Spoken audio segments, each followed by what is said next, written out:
অবন ঠাকুর বললেন, নিবেদিতা যেন সৌন্দর্যের পরাকাষ্ঠা। গলা থেকে পা পর্যন্ত নেমে গেছে সাদা ঘাগরা, গলায় ছোট্ট রুদ্রাক্ষের মালা, যেন সাদা পাথরে গড়া একটি মূর্তিমতী তপস্বিনী। তিনি আরও বলেছিলেন, নামকরা সুন্দরীদের মধ্যে নিবেদিতার আবির্ভাব যেন নক্ষত্রমণ্ডলীর মধ্যে পূর্ণ চন্দ্রের, যেন কাদম্বরীর মহাশ্বেতা চন্দ্রমণি দিয়ে করা। এ শুধু বাইরের রূপ, অন্তরের রূপ মাধুরীও তার সর্বাঙ্গে বিকশিত।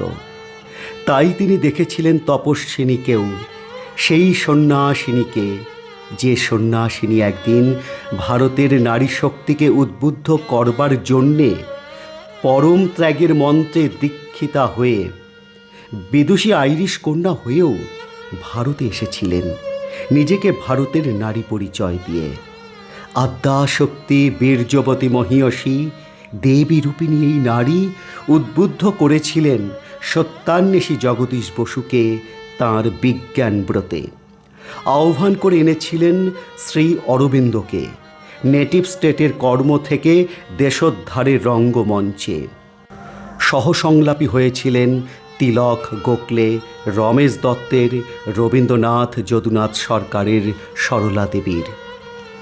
কার্জনে মিথ্যা কটু ভাষণের প্রতিবাদে গর্জে উঠেছিলেন তিনি। কার্জনেরই লিখিত উক্তি উদ্ধৃত করে উদ্ধত ব্রিটিশ শাসককে হতমান করেছিলেন। আইরিশ বিদ্রোহের তপ্ত রক্তধারা তাঁর ধমনীতে।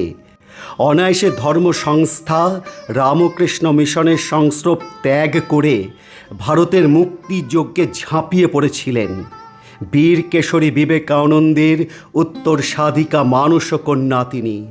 প্রচার করে গিয়েছেন ভারতের ভাগ্য ভারতবাসীর হাতে। সুস্থ সবল নির্ভীক ধর্মপ্রাণ ভারতবাসীর পিতার মহামন্ত্র উত্তিষ্ঠত জাগ্রত প্রাপ্তিও বরা নিবোধ হত। সেই মহামন্ত্রে নিজেকে আহুতি দিয়েছিলেন নিবেদিতা। জীবন শেষে যখন তিনি অমৃত পথযাত্রিণী, তখন কি গভীর আশ্বাসে বলে উঠেছিলেন, ডুবুক এই দেহ তরি, যদিও তরুণী মোর ডুবেছে এখন, তবুও হেরিব ঠিক নব সূর্যোদয়। প্রাণ আমার আবার জাগতে চলল নব অরুণোদয়ের জগতে।